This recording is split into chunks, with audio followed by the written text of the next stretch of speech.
Konsakhul da Liangmai Liangmai naga nupi amabu Kuki lamhenba singna tathi tawoina tauba amadi masagi yum sanaba thabak subada athingba pibadagi thorakliba wathok asi puwarigi achumba asengbaga loinana logi makhataba thabak loukhattuna Waroisin Pubirak-U haina Coordinating Committee on Manipur Integrity Cocomi na leingakta taksillakli Cocomi gi Media Coordinator Imphal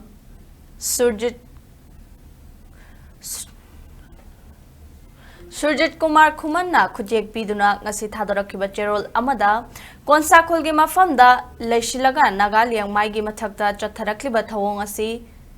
yongna lopu talakpa haiba paurok aduga pangkhakni Kuki singna migi maramda leisilaga umang wamang kokthokpa resource sing manghan takhan bagi thawong chatharakli masigi mathakta yelhomi singbu muthatnaba thabak thoram kaya chatharakli maramaduna Konsakhul gi village authority na mikup nahum singna thabak tawbaga loinana khongfam chetna lebiu amadi state asida leingakta administration lei haiba mayek seng khanghanaba thokliba wathok asi loishina bahona biu loinana muknariba nakal animangna